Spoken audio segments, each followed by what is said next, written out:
네, 친절한 기자들 시간입니다. 조희원 기자와 함께합니다. 어서 오세요. 안녕하세요. 네, 모처럼 만에 연휴 보내고 휴가도 다녀오셨어요. 네, 맞습니다. 잘 충전하고 오셨나요? 꼭 휴가를 했다고 갔다 왔다 이렇게 찍어주시면 이번 달에는 추석이 껴서 그런지 한 달이 정말 금방 지나간 것 같습니다. 네, 그러니까요. 최근에 조희원 기자께서 굵직한 기획 리포트를 진행하셨습니다. 네. 산업재해 관련된 심층 취재하셨는데 어떻게 기획하게 된 건지 이 기획 리포트 이야기를 해볼까 합니다. 네, 이번 달 8일이었는데요. 여수시 환경미화원분들이 시청 앞에서 기자회견을 여신 적이 있었어요. 그 내용을 들어보니까 산업재해를 당해서 치료를 받고 돌아왔더니 회사가 나에게 부당한 동의서를 쓰라고 한다라는 내용이었는데요. 이 산재 신청하지 말라는 압박이다. 그러니까 이 공단 측을 처벌을 해달라 이런 기자회견이었습니다. 근데 환경미화원분들을 고용하는 곳은 여수시 근로복지공단입니다. 네. 네, 공공기관인 건데 공공기관마저 이렇다면 사기업의 산재 문제는 좀 심각할 것 같다 이런 생각을 하고 있었던 차에 산업안전보건공단의 협조를 받을 수 있는 기회가 생겼습니다. 그래서 이참에 산업재해 기획 리포트를 한번 해보면 좋을 것 같다는 생각이 들어서 기획을 하게 됐습니다. 예, 네. 이야기 쭉쭉 풀어보겠습니다만 산재 판정을 받은 게 어떻게 보면 주홍글씨가 돼버린 형국이 된 것 같습니다. 전남 동부 지역의 산재 현황 어떤 흐름인지부터 살펴주실까요?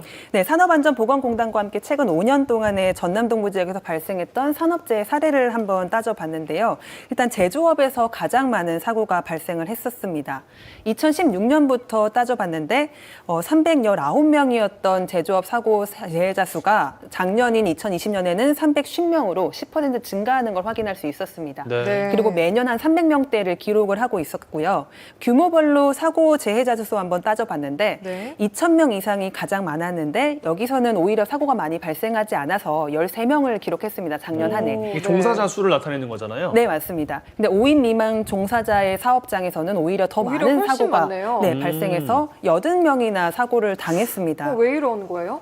그게 궁금해서 한번 현장에 있는 분들한테 얘기를 들어봤더니 5인 미만 사업장은 영세하다는 핑계로 이제 그런 이유로 여러 가지 처벌 조항에서 제외가 되는 경우가 많대요.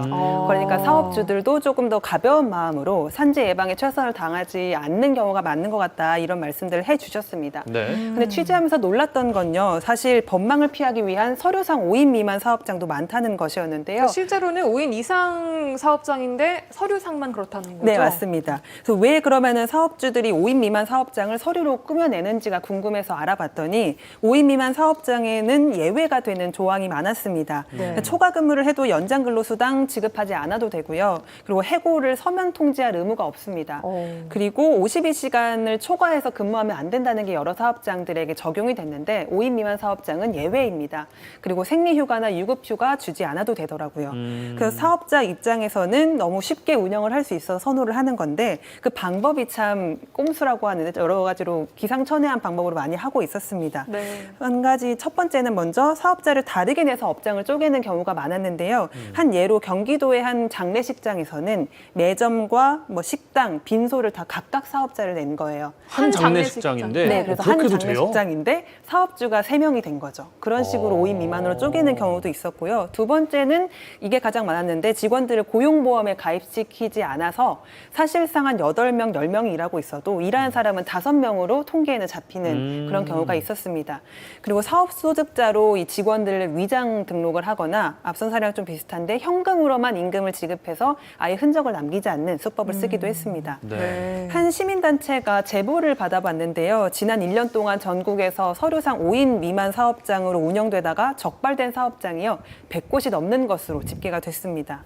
그래서 어떻게 그런데 이런 일이 가능한지 이렇게 많은지가 궁금해서 좀 알아보니까 세무서에서 사업자 등록증을 받을 때 같은 장소에 동일한 사업이 있는지를 확인하지 않는다고 합니다. 그래서 1차적으로 걸러지지 않는다는 얘기고요. 네. 그리고 노동법에는 서류상 5인 미만 사업장을 처벌하는 조항이 없어서 사업주들의 입장에서는 형사처벌에 대한 부담감 없이 이렇게 쪼개기를 하는 현황을 알 수 있었습니다. 그렇겠네요. 예. 네, 이런 편법을 동원할 시간에 산업재해를 막기 위한 노력을 조금 더 하면 좋았지 않을까라는 안타까운 마음이 우선 듭니다. 산업재해 대상자들에게 적절한 치료와 보상이 이루어지지 않는 경우도 있다면서요? 네, 맞습니다. 일단 물리적인 산재, 눈에 보이는 산재를 당한 경우에는 비교적 그래도 보상을 받는 경우가 많았는데요. 네. 하지만 심각한 부상이 아닌 경우에는 애초에 회사가 산재 처리를 하지 말고 공상 처리를 하자라고 강요하는 경우도 많았고요. 보상 금액 역시 유가족들을 상대로 이제 본인의 잘못일 가능성이 크다 이러면서 보상을 잘 안 해주는 경우도 많았습니다. 회유하는 경우도 있고. 네, 맞습니다. 그리고 정신적인 산재 같은 경우에는 이걸 입증하기가 쉽지 않으니까 눈에 보이지 않으니까 네. 더 보상을 받는 비율이 낮았는데요.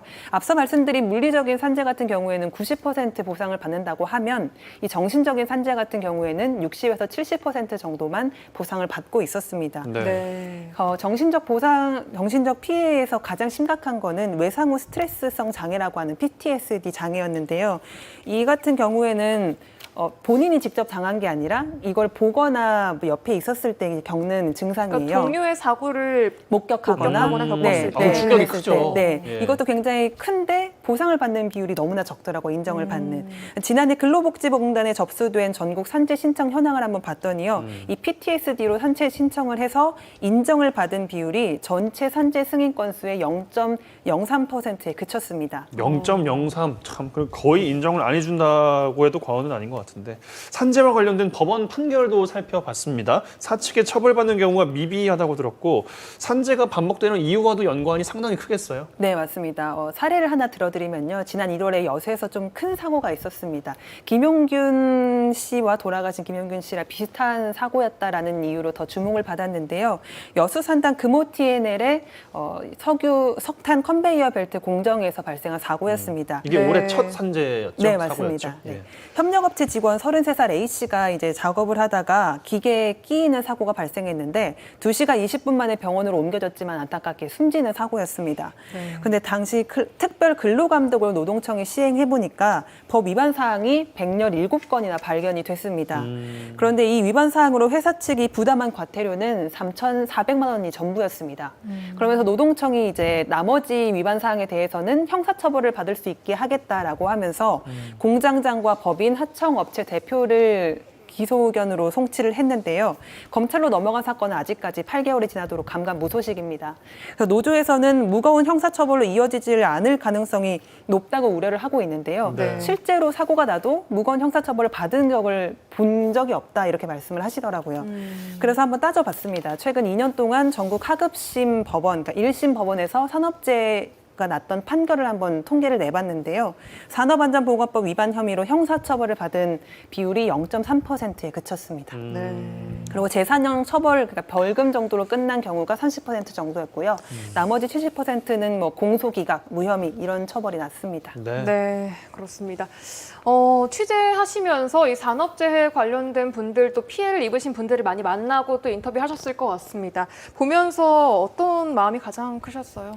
일단 산재를 인정받는 과정이 굉장히 험난하세요, 노동자분들은. 근데 겨우 이렇게 산재를 인정받았는데 산재 치료를 받고 돌아와 보면은 더 부당한 일이 기다리고 있는 경우가 많아서 그게 참 안타까웠는데요.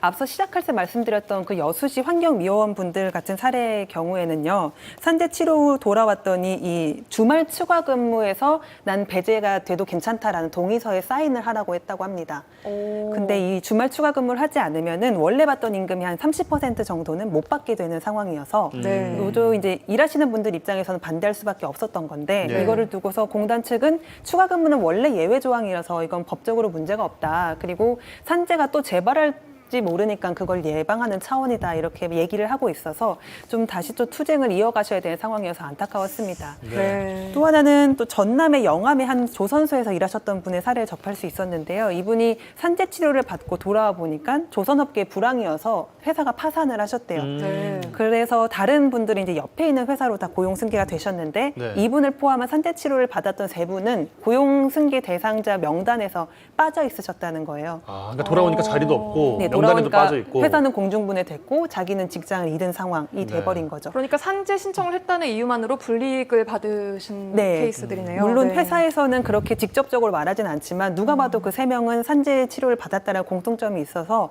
안타까운 일이었다 이렇게 말씀을 하시는 게 되게 저도 보면서 마음이 좋지 않았습니다. 네. 그리고 또 하나 취재하면서 절실하게 느꼈던 건요. 트라우마 치료의 중요성이었는데요. 그 산재 트라우마를 겪고 있는 여수시 환경미화원 분을 만날 수가 있었어요. 이분은 8년 전에 동료가 이제 일하다가 현장에서 숨진 거를 보신 분이셨어요. 근데 이분이 사고를 당한 게 8년 전이었는데 아직 또 동료가 영안실에 누워있던 모습이 선연하게 떠오른다 이렇게 말씀을 하시더라고요. 그럼 사고가 2월에 났는데 2월이 다가오면 가끔씩 가슴도 답답하고 숨도 쉬어지지 않을 정도의 흉통도 가끔 아이고. 찾아온다 이렇게 말씀을 하셨습니다. 네. 이런 일이 없으려면은 트라우마 치료를 적절하게 받아야 되는데 네. 현재 전남에서는 이 트라우마 치료를 받을 수 있는 센터가 한 곳도 없는 상황입니다. 근데 여수뿐만 아니라 광양이나 뭐 순천이나 다 산단 큰 공장들이 많아서 근데 큰 공장에서 사고가 나면은 뭐 이런 걸 목격하시는 동료 노동자들도 되게 많잖아요. 네. 근데 그분들이 치료를 받을 곳이 없어서 굉장히 좀 우리 지역에는 절실할 것 같다 이런 생각을 했습니다. 네. 조현 기자의 기획 리포트들 또 억울하지 않게 안전하게 일하는 세상을 꿈꾸면서 함께 이야기를 좀 나눠봤습니다. 자, 다음 이슈 넘어가면 내년은 뭐 대선도 있고요. 민선 8기 지방자치 선거까지 줄줄이 또 선거가 또 이어집니다. 선거 앞둔 정가 움직임 살펴볼 텐데 먼저 많은 관심이 있었을 것 같아요. 더불어민주당의 호남 경선이 아주 또 뜨거웠지 않습니까? 네, 호남 경선은 호남 대선이라고도 불리잖아요. 더불어민주당 대선의 분수령이다 이런 말도 있고 호남이 아무래도 저희 그 민주당의 심장이자 뿌리인 지역이어서 그런 것 같다는 생각이 드는데요. 네. 실제로 민주당의 권리당원의 한 30% 이상이 호남에 위치해 있기도 합니다.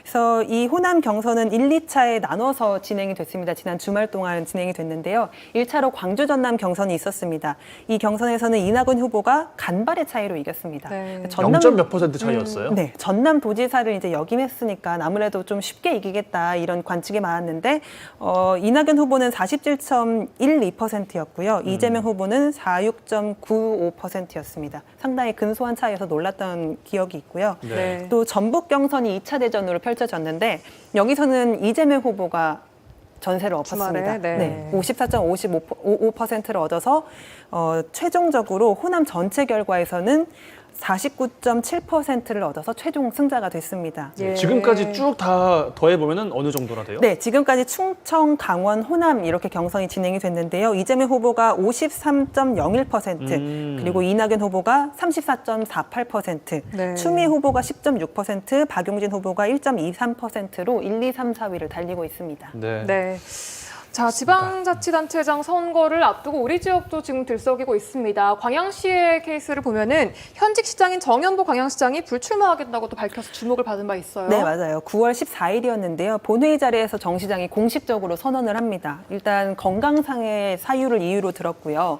3선 도전을 하면은 정치적인 갈등이 좀 심해지고 반목도 심해져서 시정에 부정적인 영향을 끼칠까 우려가 되기 때문에 나는 재선에 도전하지 않겠다 이렇게 선언을 했습니다. 네. 이게 무주공산이 되니까 광양에서만 7명, 8명의 후보들이 출마를 이제 본격화하면서 상당히 들썩이고 있는데요.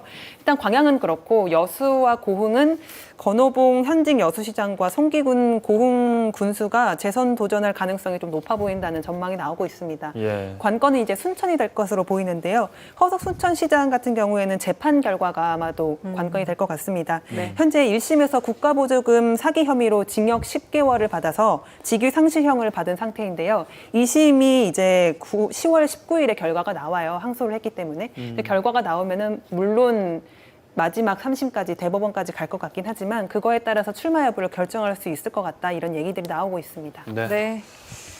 그렇습니다. 내년 6월에 민선 8기 선거 주요 일정을 좀 마지막으로 정리해 주시면 좋겠어요. 네, 내년 2월 1일부터 시도지사와 교육감 예비 후보자 신청이 들어가고요. 2월 18일에는 시도의원, 구시의원, 장 예비 후보자 신청이 있습니다. 그리고 3월 20일에는 군의원, 장 예비 후보자 신청이 있고 5월 12일부터 14일부터는 본격적으로 후보자 등록이 시작이 됩니다. 그리고 5월 19일부터 선거운동에 들어가고 6월 1일에 투표를 하게 됩니다. 네, 네. 친절한 기자들 조희영 기자와 함께했어요. 고맙습니다. 고맙습니다. 고맙습니다.